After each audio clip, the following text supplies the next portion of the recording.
Hey, how you doing? This is Jamal Ahmed with Jazz 91.9 WCLK here in Atlanta. And of course, I am so excited to be a part of this series presented by the Atlanta Jazz Festival entitled In the Tradition. And of course, we're getting ready and getting everyone ready for the return of the Atlanta Jazz Festival, which is going to be on Labor Day weekend this year, from September the 4th through the 6th. And I am so honored right now to be joined by a true rhythm master. He is really a gentleman who comes from that part of the world which is known for giving the world so much love and beauty in the music and rhythm. We're talking about Havana, Cuba, and I'm so honored to have with me percussionist and band leader Alexey Marti. How are you doing, Alexey? Good to see you. Thank you so much for having me. Thank you.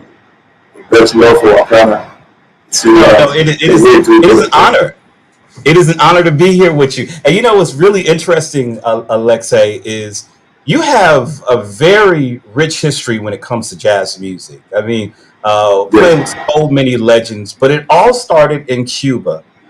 Being a young man, playing for your family at African religious ceremonies and things of the like.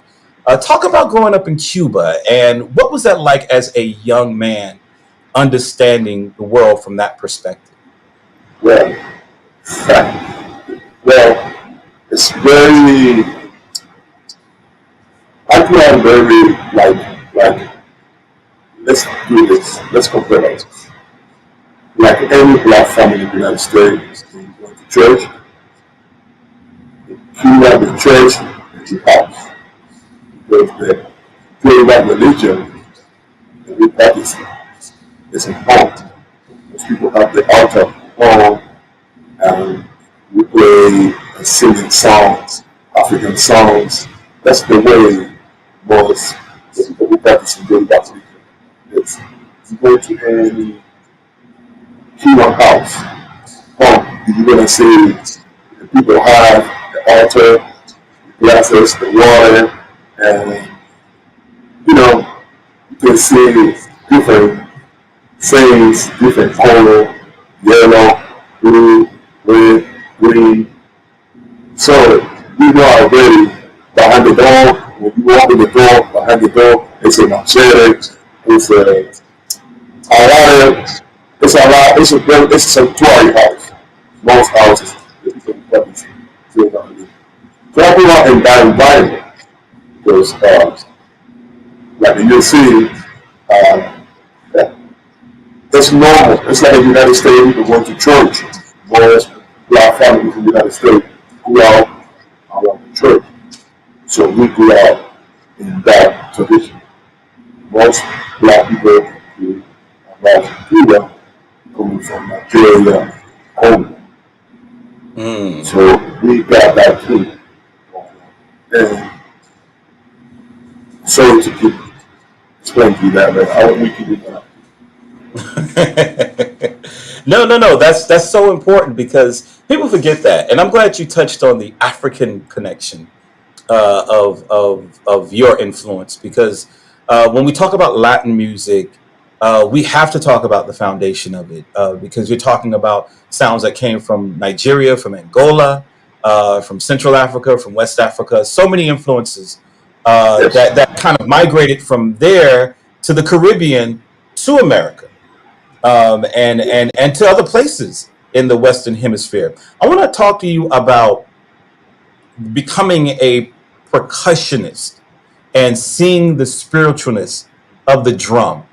When did you really see that the drum had true power? When did you see that the drum had a power that was undeniable? Well, man, like just like I said before, if you are able one day to during that ceremony or any African ceremonies, when the drum is involved, you're gonna buy a spoon in the skin. It's supposed to like in the body. It's one way. Because remember, the first communication instrument, communication with the vocal, and the drum, is the rock with navigate far away. You can't be in the middle of the in the middle of the desert. You can experience. Nobody gonna hear you. You start playing drum. The frequency, the drum, smooth. It's unbelievable.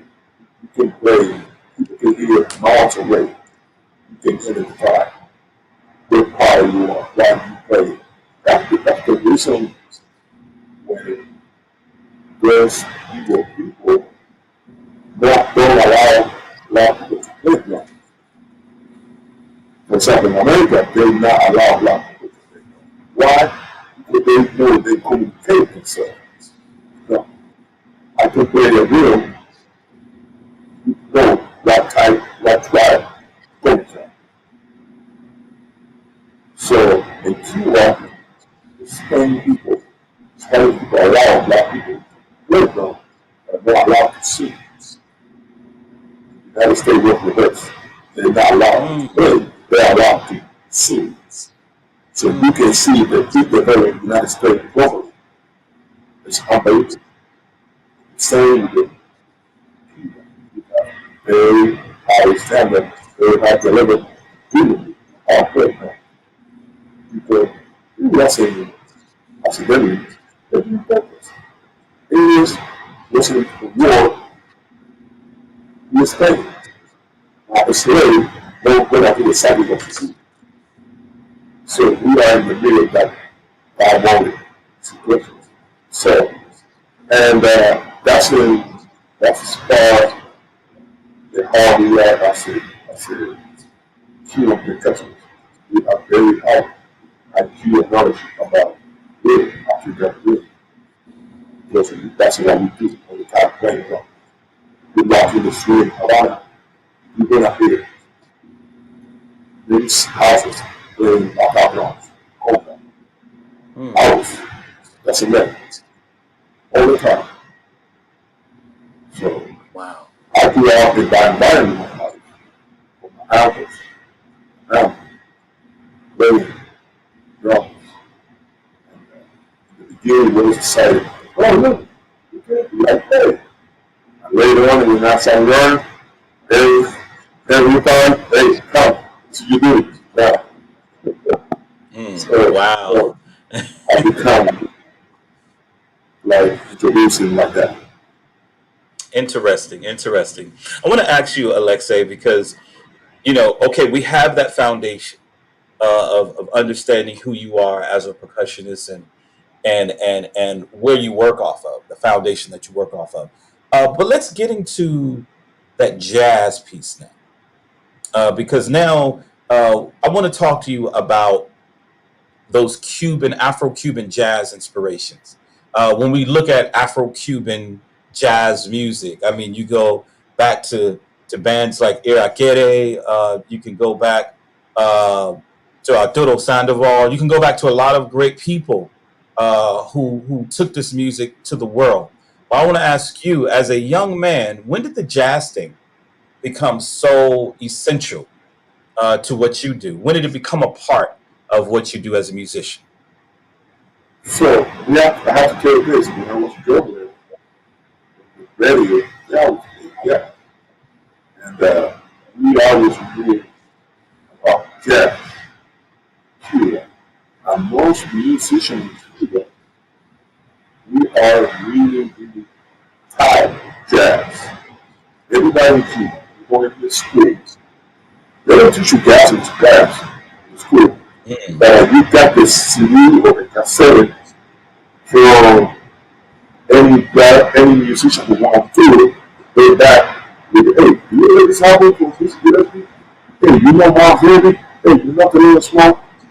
That's the way that people start educating themselves, sharing the information Right. they get, And the real key that we always knew about this Gillespie, this soundtrack, this is the radio that they talk about. You know it, people know it. We know the connection between Mississippi and Havana, because the governor of Mississippi, Louisiana, was the governor of Havana. So it's a long history that we knew, and later on we understand about jazz, how the jazz went to Havana, because the trumpet players over here, there, I'm teaching over there. So we always move through the media.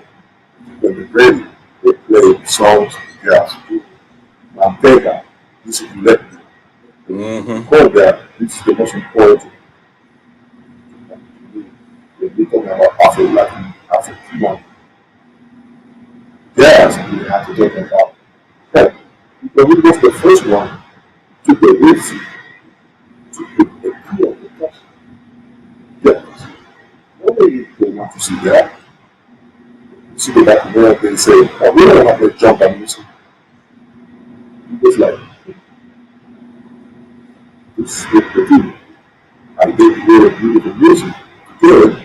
And Vega, one of the greatest standards of time. Every time you play Latin Afro-Cuban music, you go to radio station, you have to do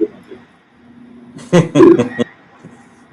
So we always have a big analogy about Afro American jazz, composer, and Yes. to make small, basically, like I say. And when you look at, I mentioned this band too just earlier, Irakere, who, in my opinion, are like, it just from how I see Irakere and their influence, is like the Art Blakey and the Jazz Messengers meets Earth, Wind, and Fire. It's like they really are like the definitive Cuban band, and you almost were mentored by them in some way. When Oscar Valdez took you under his wings. Talk about that influence, because that right there is a very important inspiration. That's like a young musician in America playing under Earth, Wind, and Fire, a band like that, and being able to go. So you had that same experience. Yes, yes, yeah. I'm glad that you touched that part because I grew up watching that band. Hey, what's the master people who played the future on there? And so, Gustavo is my neighbor. I grew up in Havana, Cuba, called Santa Fe. It's very, very, very poor neighborhood. And Gustavo then fell in love from the house in the neighborhood. And his son was away. He introduced him to learn choreography. So he become my teacher. And man, I can tell you, hard, like, practicing 8 hours a day, sometimes 10, running to different real, very high, very hard, practicing with him. And man, to watch it all the time, you listen to those people, it's incredible. What's incredible? All those people with Henson later on, they go to start, they were Henson for 5, 6, 7 hours. It's silly. And that was my topic university. Oh, yeah, you want to play real good, you have to be those people. So that's becoming goal in the level. It's hard to raise that, but it's more hard to keep it. Right. You're absolutely right. You're absolutely right. And it's interesting too, Alexey, because so you formed this huge well of inspiration coming out of Cuba, and you built this entire well of just greatness inside of you. And then you come to America. And did you initially move directly to New Orleans, or were there other stops in between? Or did you say, I always wanted to go to New Orleans and this is where I'm going to go? Well, look at this, man. You know that phrase in the United States people say all the time. You put fault in the university, you're gonna get good. Something like that. I always, when I was a kid, I don't know. I remember they used to play movie, like silent movie, Charlie Chaplin, Teddy the Walk about New Orleans. Man, I got married, My wife say, I live in New York. You want to come to New York? I said, what? So my wife was doing the PhD on science, so political science. And I got here right away. I got my scholarship with the gas program, and I mean, but not only do you move to New Orleans, which has this very brilliant connection to Cuba. I mean, when you moved to New Orleans and you went to the French Quarters, did you say, "Wow, this looks like part of Havana"? Did you say that to yourself? exactly. But I have to get this help between that. When you go to the first quarter, but it's Spain quarter because all these houses like in Spain, like Havana, like in Colombia, Cartagena, those places, those houses is looking like the same. But yes, I was like, oh, I don't know how to live right now. I don't know what. It was historical car. And it's very, it's touching that.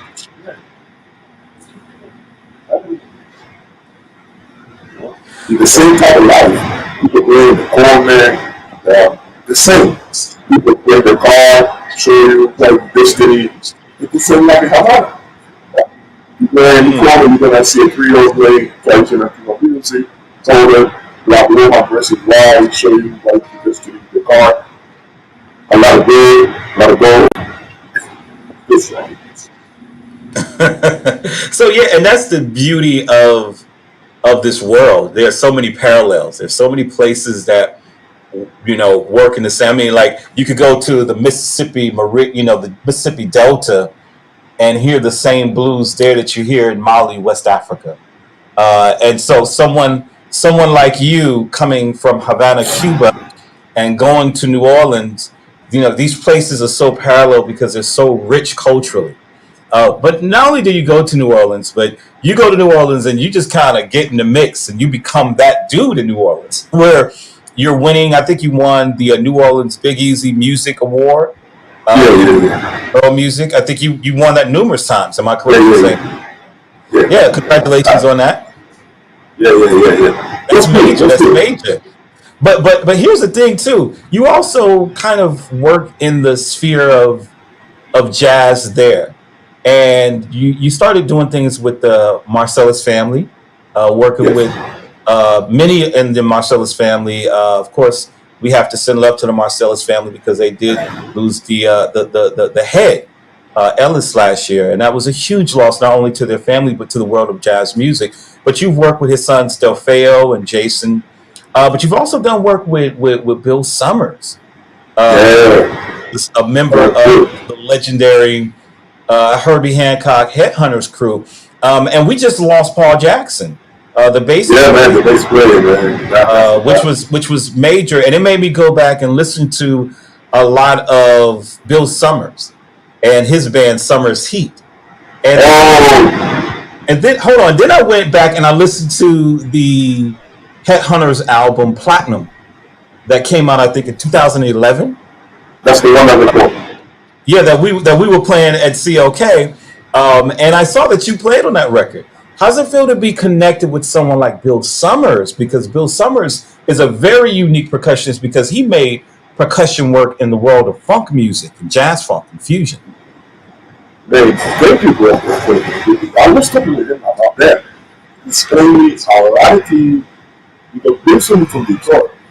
So he explained me why the music part of that music in Montreal, how they become funk percussion. It's different. They learn a lot of instruments. They learn how to play many instruments. The Cuba we don't learn.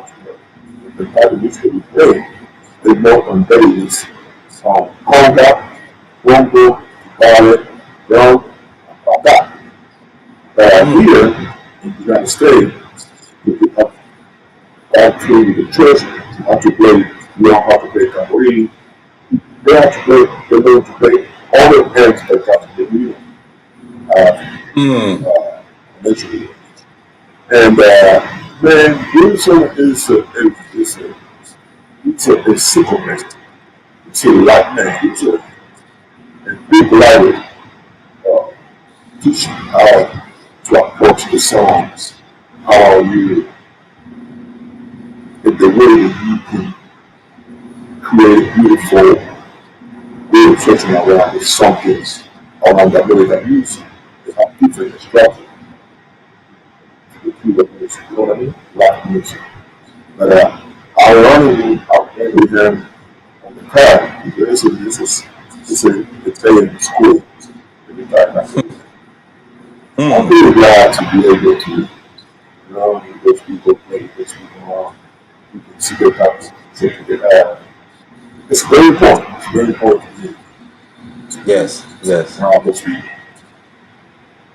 Well, Alexi, when I think about what you did with the Headhunters, when I think about your albums, because you've put out two solo records as a band leader, Yes. Yes. Travesia and Mundo, Yes. uh, which I've had to listen to them, and they're just incredible documents. I mean, sound. I like to call them sound documents because it seems like you're documenting your experience, but you're also documenting the time that you recorded these records. And it's almost like you're continuing a tradition of that percussionist as the band leader or very integral. Now, of course, we've seen the influence of someone like Chano Bozo with Right. Dizzy Gillespie, and how he kind of really helped inject that Afro-Cubanist into the music. But then you move through people like Babatunde Olatunji from Nigeria, to Tito Puente, Ray Barreto. There's so many percussionists who became leaders. And of course, Mongo Santa Maria. We have to remember Mongo was the ultimate, Yes. Yes. when it comes to like a percussionist being a band leader, and even going even like to Brazil with Paulinho da Costa and all the stuff he did Yes. as a leader, and all that stuff he did with Michael Jackson. But you, as a young man, keeping that tradition alive for your generation, how important is it for you as a percussionist to show the world that percussionists can be the lead, can be up front, can be the center? Thank you. The other say something, I'm very for you. Some people may get complicated. That's true. You must understand this. Everything related to percussion is related to black people. When you see big concerts, we always see how they see the drum. They never put the drum in the back. It's the Mm, lock thing. You want to see. I mm, found that with everybody. Yeah, drum, saxophones, everybody. The percussionists, yeah, probably in every concert. And because it's small, it's related to black people. Yeah. But you cannot dance without rhythm. You cannot talk without rhythm. You cannot live without rhythm. The first thing you want to know is the heartbeat. First thing. Everything in life is about rhythm. We are the first thing, right? And they always put us down. So with that mentality, I say, no, up front. Get up there up front. What do you see? How beautiful we are. And you can really become, because you can play any kind of music without your yeah. mm, mm. Interesting. Wow, wow. Man, that's such an incredible perspective right there, because it has so much. There's so many parallels that you can draw there, and so many examples you can draw there of percussion. Because you look at modern music, and percussion has kind of been taken out of a lot of modern music, and I think that's why the music lacks a certain soul and lacks a particular heartbeat that classic music had. I mean, I was reading King Eric. I think it's King Erickson who played with Neil Diamond, and he was saying that when he plays with Neil Diamond, what he does is in fact give his music a pulse that it would not have if he didn't pay attention to those percussive elements. I want to talk to you now about you moving forward with your career. And I hear that you're recording some new things for a new record that are going to be steeped deeper into that funk tradition of and rhythm and blues tradition of New Orleans, which is the serious R&B tradition. You think about Professor Longhair and the Meters and all the great music that came out of New Orleans that really inspired contemporary R&B. So let's talk about this new record that you're going to embark on, because I'm very excited about this one. Well, check this out. I produced 2 records in the last 2 years, preparing to release it. I wrote this is salsa album. This one, I think this is Mundo. And I wrote this album, R&B, classic R&B album. That found with now they call it Afrobeat, but it's more to me like compound music. I always have all my albums. I always have. This is the way I control some music. I wish I could Haiti. I didn't use Haiti upgrade for stage. People that proud they have. It's called compound music.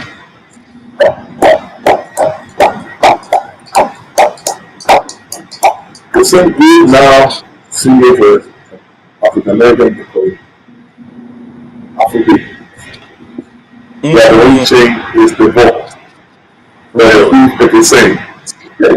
Wow. So you can do reggaeton, but if you sing it, it's in English, maybe they call it pop.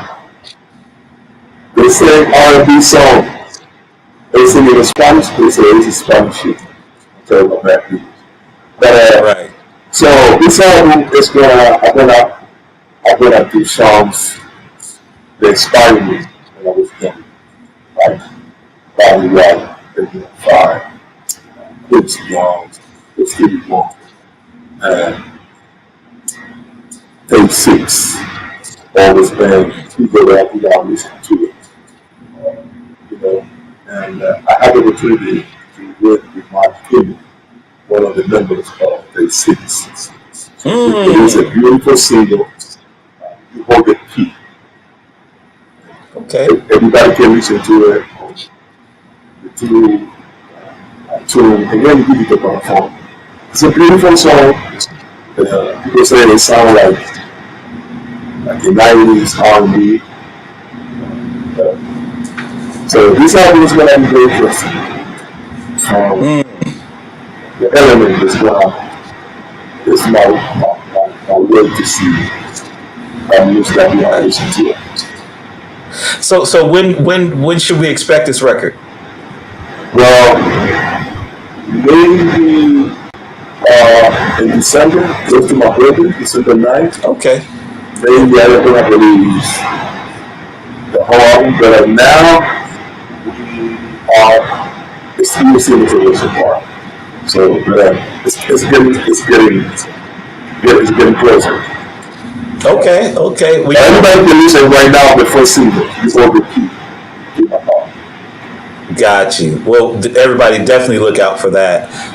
And you know, we're going to hold your feet to the fire, Alexey, because you know, the way you describe that record, it's like, okay, now you have to hurry up and get that to us. So we'll definitely... Don't worry, when I got it, you can be one of the first people that when I call and say, come on, listen to it. I let me know what you think. Thank you.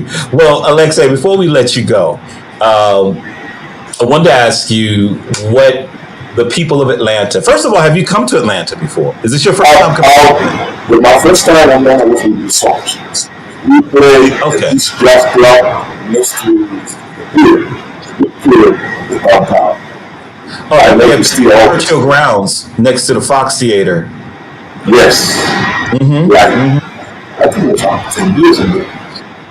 Yeah, that's a while ago. Yeah. That was my first time. Yeah, man. So what can people expect from you with your band? Because you're going to be bringing your band, playing your music to the Atlanta Jazz Festival during Labor Day weekend, September the 4th through the 6th.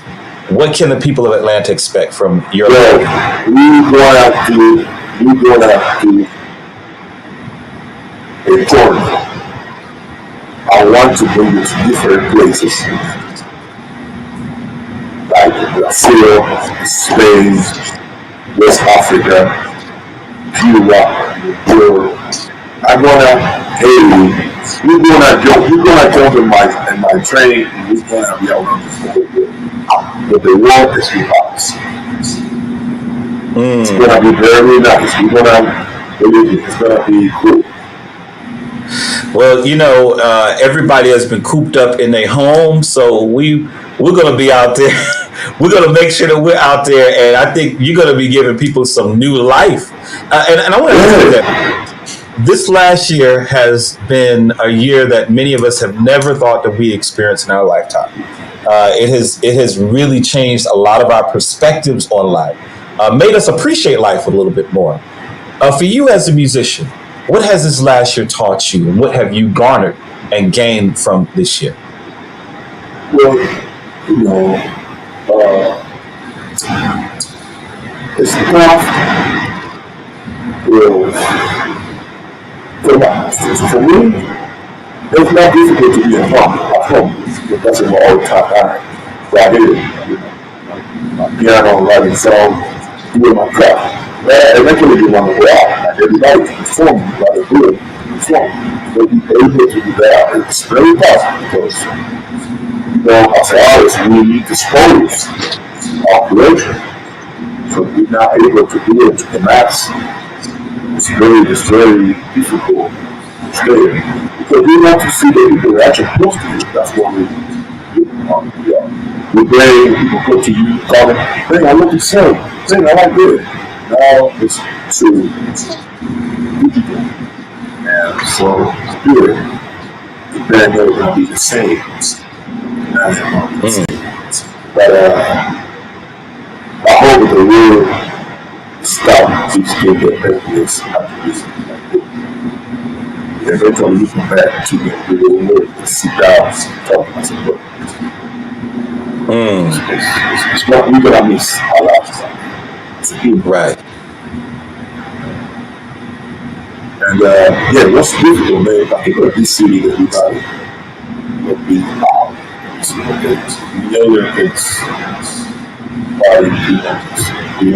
party, Right. I'll be able to perform. Yeah, like it's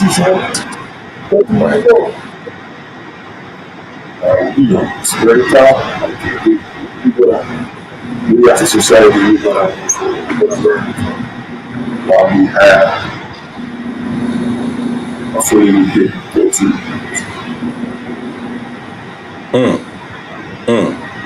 Well, Alexey, I appreciate you so much for joining me and taking time. Thank you, Jamal, everybody in Atlanta. Congratulations, success of your show, man. That's important, man.